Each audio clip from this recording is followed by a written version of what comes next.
Hello friends, welcome back to my channel. So कैसे हैं आप लोग? आई होप आप लोग बहुत अच्छे होंगे। हम भी बहुत अच्छे हैं। और ये मेरा थर्ड पॉडकास्ट है एंड आई थिंक आप लोगों को पसंद आया होगा और आप लोगों के नॉलेजेबल रहा होगा थोड़ा बहुत भी। और अगर आपके लिए थोड़ा बहुत भी नॉलेजेबल रहता है तो प्लीज़ प्लीज़ प्लीज़ सब्सक्राइब कर दीजिएगा मेरे चैनल को। और थोड़ा सा तो मोटिवेट बनता है ना करना, इतना मेहनत से मैं आपके लिए कुछ भी लेके आती हूँ। आई नो कि वो उसमें बहुत मेहनत नहीं है, बट हाँ थोड़ा सा तो एक्सपीरियंस है जो मैं झेलती हुई आती हूँ आप लोगों के साथ में शेयर करने। तो यहाँ पे आज मेरा जो पॉडकास्ट है, हाँ सबसे पहले तो गर्मी बहुत है गाइस, तो अपनी बॉडी को हाइड्रेट रखिएगा, बहुत सारा पानी पीजिए और जितना भी हो सके धूप में जाने से बचिए। बहुत से लोगों का काम बिना धूप में जाए नहीं होता है, ऑब्वियस सी बात है, जो वर्क करते हैं बाहर। तो पॉसिबल होना मॉर्निंग या इवनिंग में काम कर लीजिए, और नहीं पॉसिबल है तो जितना हो सके उतना ज़्यादा पानी पीजिए, अपनी बॉडी को हाइड्रेट रखिए। सत्तू पीजिए, हम लोग यहाँ लोकल में यूपी साइड में सत्तू को ठंडक बोलते हैं कि ठंडा करता है बॉडी के लिए। तो इस तरह की थोड़ी ठंडी ठंडी चीज़ें खाइए, लिक्विड जितना हो सके ठंडा, जो भी घर का हेल्दी लिक्विड है ना वो लीजिए, बाहर के लिक्विड और जूस से बचिए। तो चलिए पॉडकास्ट स्टार्ट करते हैं और अपनी बॉडी को हाइड्रेट रखिए। सो यहाँ पे आज मैं आपके साथ में जो शेयर कर रही हूँ, अपना रिव्यू कह लीजिए आप उसका, या नॉलेज कह लीजिए, जो मुझे है वो मैंने सोचा आप लोगों के साथ शेयर कर देते हैं। क्योंकि मैंने बहुत सारे ऐसे सोलर सिस्टम के रिगार्डिंग कमेंट्स देखे हैं ना लोगों के वीडियोज़ पे, कि उसमें रहता है ना, लोगों को, बहुत सारे लोगों को अभी यही नॉलेज में नहीं आता है कि ऑन ग्रिड क्या होता है, ऑफ ग्रिड क्या होता है, कैसे वर्क करेगा, और रात में अगर सोलर मेरा धूप नहीं आ रही है तो रात में कैसे वर्क करेगा। तो वो सारी चीज़ें मैं आपके साथ में यहाँ पे पॉइंट टू पॉइंट शेयर कर रही हूँ। तो सबसे पहले तो सोलर सिस्टम आपके 3 टाइप के होते हैं, on grid, of grid and hybrid. तो हाइब्रिड में क्या होता है आपका, जो गवर्नमेंट आपको सब्सिडी मिल रही है ना वो सिर्फ आपको ऑन ग्रिड पे और हाइब्रिड पे मिलेगा। ऑफ ग्रिड को हम लोग अभी साइड कर देते हैं, ठीक है। तो ऑन ग्रिड और हाइब्रिड वाले के बारे में बात करते हैं। तो उसमें क्या होता है, आपका हाइब्रिड में क्या होता है, आपके पास में जो बैटरी है वो भी इंस्टॉल करेंगे साथ में, आपका जो सोलर सिस्टम है वो बैटरी पे भी वर्क करेगा और आपका ग्रिड से भी वर्क करेगा। तो इसमें आपकी काफ़ी हैवी हैवी वाट की बैटरीज होती हैं, लिथियम बैटरी होती हैं आई थिंक, उनको इंस्टॉल किया जाता है। बिकॉज मैंने अभी हाइब्रिड कनेक्शन नहीं लिया है, मैंने बस उसके बारे में थोड़ा सा रिसर्च किया था। तो उसके लिए आपके पास में लिथियम बैटरी लगा देते हैं और आपका पूरा सोलर सिस्टम ना उन बैटरी पे वर्क करता है। और फिर उन बैटरी को भी आपको उसी हिसाब से ऑपरेट करवाना पड़ेगा, उतने ही वॉट की बैटरी लगानी पड़ेगी जैसे कि आपके यहाँ पे बिजली अप्लायंस जिस हिसाब से यूज होता है, जितना कंजप्शन है। तो ये बहुत कॉस्टली जाएगा गाइस, जिसमें आपको कोई सब्सिडी, आई थिंक सब्सिडी मिलती होगी तो मुझे नहीं याद है, लेकिन आपकी जो बैटरी वैल्यू है ना वो ही 1 लाख के समथिंग पहुँच जाती है। तो मैं सजेस्ट नहीं करूँगी हाइब्रिड के साथ जाना। हाँ बहुत ज़्यादा ही लाइट की प्रॉब्लम है कहीं कहीं एरिया में, तो हाइब्रिड बेटर ऑप्शन है कि आपका लाइट से भी आपका काम चलता रहेगा ग्रिड से, और आपका बैटरी पे भी ऑपरेट होता रहेगा सिस्टम। लेकिन अगर आपके यहाँ पे लाइट 12 से 14 से 17 घंटे, 12 14 17 तक फिर भी आती है तो आप ऑन ग्रिड के साथ जा सकते हैं गाइस, जिसमें आपको सब्सिडी भी मिलती है, आपका पूरा सोलर सिस्टम आपका ग्रिड पे डिपेंड हो जाता है। और इसमें आपका क्या होगा, सिंपल भाषा में समझते हैं, जैसे कि आपके मतलब सोलर पैनल ने पूरे दिन में 19 यूनिट बनाया, जो कि मेरा मैक्स बनाता है। तो अगर उसने 19 यूनिट बनाया ना, तो आप ये समझिए कि आपने, तो हाँ जैसे कि आपने पैनल ने 19 यूनिट बनाया, 19 यूनिट में आपने अगर पूरा दिन और रात का बिजली मिला के आपने 14 से 15 या 20 से 22 खर्च कर लिया, अगर आपने 15 खर्च कर लिया तो मान के चलिए आपकी 4 बिजली जो यूनिट बचा है ना, 4 यूनिट, वो आपने ग्रिड में दे दिया। और अगर आपने एक्स्ट्रा खर्च कर लिया, मान लो आपने 19 यूनिट बनाया पैनल ने, और कभी कभी आपका 22 खर्च हो जाता है, कभी 25 खर्च हो जाता है यूनिट दिन का, तो आपने अगर 25 यूनिट कंजप्शन कर लिया तो आपका ग्रिड से आपने एक्स्ट्रा ले लिया, तो जितना आपने एक्स्ट्रा लिया है उसका आप पे आउट कर देंगे जब आपका बिल आएगा। और हाँ कभी कभी होता है, जैसे कि मैंने जो मैक्स बताया है अभी तक का, मेरा जो पैनल ने 3 किलोवाट का मेरा पैनल है, उसने मैक्स बिजली यूनिट बनाई है 19.5, 20 तक मैक्स गया है, इससे ज़्यादा नहीं गया है अभी तक। तो अगर, और हाँ ये हमेशा नहीं जाता है, जब सनलाइट भी बहुत प्रॉपर होनी चाहिए एंड लाइट भी बहुत अच्छी आनी चाहिए, क्योंकि आपका जो सोलर बिजली बनाएगा ना वो आपका सनलाइट और लाइट दोनों के कॉम्बिनेशन से बनाएगा, सिर्फ धूप से नहीं बनेगा और सिर्फ लाइट से नहीं बनेगा। तो उसके लिए दोनों ऑप्शन होने चाहिए, दोनों अच्छे खासे आने चाहिए। कभी कभी होता है लाइट बहुत फ्लैक्चुएट होती है तो आपका 13 यूनिट ही बनाता है, कभी 10 यूनिट भी बनाता है। तो उसमें जब आपका 10 यूनिट बनाया तो आपने कंजप्शन ज़्यादा कर लिया बिजली का, तो आपने 10 यूनिट एक्स्ट्रा ग्रिड से ले लिया। और सिंपल सी भाषा में एक और तरह से आप ऐसे समझ सकते हैं, जैसे कि आपके सोलर पैनल ने दिन में आपका बिजली बनाया और आपने 10 यूनिट यूज कर लिया, आपके 20 बनाया, मान लो मैं तो 20 का रेशियो लेके चल रही हूँ जो मैक्स है मेरा। तो अगर उसने 10 यूनिट बनाया तो 10 आपने ग्रिड को दे दिया, तो रात में आप वही 10 यूनिट ग्रिड से वापस ले लेंगे। और अगर एक्स्ट्रा जो यूज होनी होगी तो आप एक्स्ट्रा ले लेंगे, और अगर आपको कम यूज करनी होगी तो आप कम इंपोर्ट करेंगे। तो इसमें सिंपल सा एक्सपोर्ट इंपोर्ट का सिस्टम है, जो आप ग्रिड को देंगे लेंगे ऐसा वाला रहेगा। इसमें कुछ भी आपका बैटरी सिस्टम नहीं है, कोई भी ऐसा टेंशन नहीं है कि अरे रात में कैसे वर्क करेगा, रात में तो धूप ही नहीं होती है, इस टाइप सा कोई भी हेजिटेशन वाली चीज़ नहीं है। आप बस पैनल लगवा लेंगे, पूरा आपका वो रहेगा सिस्टम आपका प्लांट घर पे, लेकिन आपका बहुत हद तक वो डिपेंड करेगा पूरा का पूरा ग्रिड पे। एक्स्ट्रा अगर आप लेंगे तो ग्रिड से आप इंपोर्ट कर लेंगे, और अगर आप बिजली ज़्यादा बनाएगा तो ग्रिड को एक्सपोर्ट कर देंगे, सिंपल सा है। तो इस तरह से मेरा जो पैनल है वो अभी 20 यूनिट बना रहा है गाइस। कभी 19 हो जाता है, 14 हो जाता है, 15 हो जाता है, 17 भी हो जाता है। तो मैक्स मेरा अभी तक का 19.5 गया है, 20 गया है, जो कि हाईएस्ट गया है।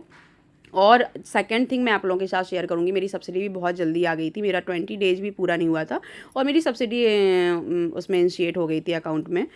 और मेरा जो बिजली का बिल है, सबसे पहले मैं उसकी बात कर लेती हूँ। अगर आप लोग कहेंगे तो मैं आपके साथ में बिजली का बिल भी शेयर कर दूँगी। बस हाँ, मेरे साथ एक प्लस पॉइंट ये है कि मेरा जो मीटर है वो नेट मीटर है, और नेट मीटर पे अगर आपका सोलर सिस्टम लगा है, पॉसिबल हो अगर आपके जो सोलर पैनल वाले हैं, जिनसे भी वेंडर से आप सोलर लगवा रहे हैं, अगर पॉसिबल हो वो आपको नेट मीटर प्रोवाइड करवा दे, तो this is a very very very useful and very beneficial. तो आपका नेट मीटर के साथ में ना बहुत सारी प्रॉब्लम सॉल्व हो जाती हैं। फिजूल का आपका भागम भाग बच जाता है स्मार्ट मीटर का, प्रीपेड का, और भी काफ़ी चीज़ें हैं। जैसे कि बहुत लोगों की कंप्लेन है स्मार्ट मीटर आपके बहुत तेज़ी से रन आउट हो रहे हैं। तो अब हो रहे हैं नहीं हो रहे हैं गाइज, ये नहीं कह सकते हैं, बाकी कुछ भी नहीं है, क्योंकि बहुत से लोग इस चीज़ को फेस कर रहे हैं। तो मैं ये भी नहीं कहूँगी कि ऐसा नहीं है, और बहुत जगह लोगों का कहना है कि सही काम कर रहे हैं। बट मेरा नेट मीटर है तो इस तरह की टचवुड अभी तक कोई प्रॉब्लम नहीं आई है। और मेरा 2 महीने से 3 महीने से इस टाइम पे, आप इस टाइम पीरियड पे सोचिए कितनी गर्मी है, कूलर पंखा एसी के बिना इंसान एक सेकंड नहीं रह सकता है। और इस टाइम पीरियड पे मैं बिजली का बिल 0 पे कर रही हूँ। 0 पे करने का मतलब ये बिल्कुल नहीं है कि मैं मतलब जो फिक्स, अब लोग कहेंगे फिक्स चार्ज तो आता ही है, आपका 0 कैसे आ सकता है। तो वही मैं आपके साथ शेयर कर रही हूँ। 0 का मतलब मेरा पे करने से है, मेरी जो मार्च अप्रैल में ना बिजली मेरी गवर्नमेंट ने ख़रीदी थी, जो एक्स्ट्रा बची हुई होगी पूरे ईयर में जितना मैंने यूज किया, कंजप्ट किया, उसके बाद जो मेरी एक्स्ट्रा यूनिट बचे होंगे उनको, उनका रेट बहुत कम है, 3 से 2.5 से 3 रुपये में ख़रीदते हैं। बट इट्स ओके, जितना भी ख़रीदा उन्होंने, तो मेरी 2000 के समथिंग की बिजली उन्होंने ख़रीदी हुई है। तो 2000 में मेरा लास्ट से लास्ट मंथ में जो 200-250 रुपये आया था, बिल कह लो आप उसको, फिक्स चार्ज कह लो, जो भी रहता है वो 250-300 के समथिंग रहता है, बीच का कोई रेशियो रहता है। तो वो आया था, तो मेरा वो 2000 में सॉरी टू से, तो वो मेरा 2000 में एडजस्ट हो गया। और उसके बाद में मेरा जो बिजली का बिल आया है अभी लास्ट मंथ, वो भी 200-250 कुछ आया है, 255 आई थिंक आया था। तो वो फिर से एडजस्ट होके मेरा 1700 से 1400 पे आ गया। फिर जो आया, ऐसे करके अभी इस टाइम पीरियड पे मेरे उस बिजली के बिल में, जो भी यूपीपीसीएल की साइट है, उसमें मेरे 1200 से 1300 रुपये पड़े हुए हैं। और ये मैंने नहीं जमा किए हैं, हो रहा है ना आजकल हम लोग पहले से जमा कर देते हैं, प्रीपेड मीटर हो गए इसलिए। वो मेरे गवर्नमेंट ने जो बिजली खरीदी है वो वाला अमाउंट उसमें पड़ा हुआ है, और वो मेरा 2 से 3 महीने में एडजस्ट होता जा रहा है। And you are not believe that, आप बिलीव नहीं करोगे कि मैंने अभी जो यूज़ किया है ना, मेरे यहाँ जो कंजप्शन है बिजली का, मतलब 8 से 10 घंटे तो एसी प्रॉपर चलता ही चलता है, बल्कि इससे ज़्यादा ही चल जाएगा, कम नहीं चलेगा। कूलर जब अगर एसी नहीं चल रहा है तो पूरा दिन मेरा जो हैवी कूलर है वो चलता है। फ़ैन तो एसी के साथ भी चलता है, कूलर के साथ भी चलता है, एक रूम का फ़ैन तो वो परमानेंट ही चलता है। उसके बाद CFL हो गई, आपकी लाइटिंग भी मेरे घर में बहुत ज़्यादा है, वो हो गई।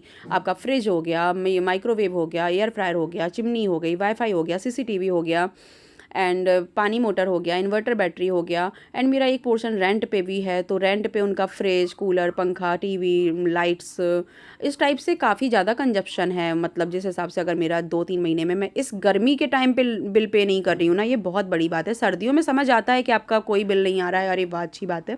इवन मैंने सर्दियों में बिल पे किया है, 300 से समथिंग मेरा कुछ बिल आता रहा है सर्दियों में, जो मैंने पे किया है। लेकिन बात वही है ना कि सर्दियों में जो 300 बिल आया है तब मेरी बिजली बिकी नहीं थी, और अभी जो मेरी बिजली बिकी है वो एडजस्ट हो जा रहा है अमाउंट। तो अगर देखा जाए ओवरऑल, जब से मैंने सोलर सिस्टम अप्लाई कराया है, इंस्टॉल कराया है, तब से मेरा जो बिजली का बिल है ना, वो 2, 2.5, 3, 4, इससे ज़्यादा आया ही नहीं है। और इससे ज़्यादा अमाउंट तो मेरा जो नीचे रेंट पोर्शन मेरा है ना, उससे मुझे मिल जाता है। तो मेरी बिजली फ्री ही है, इवन एक्स्ट्रा मुझे बिजली दे ही रही है। हाँ, बस आपका एक है कि जो मैंने किस्तों पे इंस्टॉल कराया हुआ है अपना वो सोलर पैनल, तो उसकी किस्त मेरी 2 से 2200 के समथिंग मेरी जाती है। और मैंने जो इंस्टॉलेशन भी कराया था ना, बहुत से लोगों का होता है, जैसे कि सपोज आपको इंस्टॉल कराना है, अब आप सोचेंगे कि मुझे 20 से 30 हज़ार रुपया उसको देना पड़ेगा वेंडर को। तो नहीं, ऐसा कुछ भी नहीं है। आप अगर उनसे बात करेंगे तो वो आपका, जैसे आप 180 या 170 का लगा रहे हैं, तो आप उनसे कह देंगे भैया आप मेरा पूरा 120 या 130 जितना भी आपका अमाउंट जो डाउन पेमेंट का है वो भी उसी में ऐड करके आप मेरा कोटेशन तैयार कर दीजिए। तो आपका पूरा का पूरा अमाउंट फाइनेंस हो जाता है। आपको उसमें 10 से 15 से 20 हज़ार भी नहीं देने होते हैं, क्योंकि बहुत बड़ी बात है यार आज के टाइम में लोगों के पास 20-30 हज़ार भी ऐसे डाउन पेमेंट देना हर एक मिडिल क्लास पर्सन के लिए नहीं पॉसिबल होता है कि वो इतना अमाउंट दे पाए। तो अगर आप नहीं दे पा रहे हैं और आप फिर भी चाह रहे हैं सोलर सिस्टम, देखो इंस्टॉलमेंट 2 से 2.5 हज़ार फिर भी हम लोग दे लेते हैं। मतलब एक जो बड़ा अमाउंट होता है ना 20 से 30 हज़ार देना, थोड़ा सा सोचना पड़ता है। तो आप नहीं दे पा रहे हैं तो आप वेंडर अच्छा ढूंढिए और 2-3 वेंडर देखिए। ऐसा नहीं आप एक से ही बात करें वो मना कर दे और आप नहीं कर पाएँ। 2-3 वेंडर से बात करिए और वो उनका कुछ नहीं जाना है, उन्हें तो पूरा पूरा पेमेंट मिल ही जाना है। जैसे कि आपका कोटेशन उन्होंने मेरा जैसे कि सोलर पैनल मेरा 182 का लगा था गाइज, थोड़ा सा कॉस्टली पड़ा था, मतलब 176 तक में भी लग जा रहा था मेरे यहाँ पे।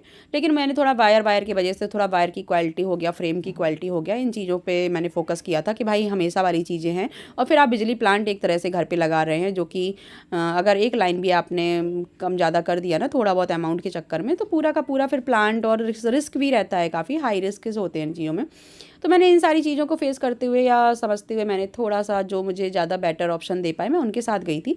तो इन्होंने मेरा 182 का मेरा इंस्टॉलेशन होना था, तो इन्होंने मेरा जो 10 से 20 हज़ार मुझे एक्स्ट्रा देना था इनको, इन्होंने वो भी अमाउंट मेरा उसमें ऐड कर दिया था। मतलब कि 2 लाख के समथिंग का या 2,10,000 के समथिंग का इन्होंने मेरा जो कोटेशन है तैयार किया था। तो उतना ही मेरा लोन हो गया था, क्योंकि 2 लाख तक तो आपका ये लगता ही है, मतलब डिस्काउंट के बाद आपका 180 तक कर देते हैं। तो इतने तक का कोटेशन वो लोग आसानी से तैयार कर सकते हैं। तो आप इस टाइप से कोटेशन तैयार करवा लेंगे तो आपका जो थोड़ा बहुत अमाउंट भी होगा ना, वो भी आपको डाउन पेमेंट देने से बच जाएंगे। तो आई होप आपको मेरी ये सारी सोलर के रिगार्डिंग आपको चीज़ें समझ आई होंगी। तो अगर मेरा वीडियो थोड़ा सा भी यूजफुल लगता है गाइस, तो प्लीज़ प्लीज़ प्लीज़ सब्सक्राइब कर दीजिएगा, शेयर भी कर दीजिएगा, लाइक तो कर ही दीजिएगा। और कमेंट में बताइएगा किस किस ने कितने कितने में, यूपी में अगर आप लोगों ने स्पेशली लगवाया है तो आपको सबसे कम कितने में आपका सोलर सिस्टम 3 किलोवाट का इंस्टॉल होके मिल गया है।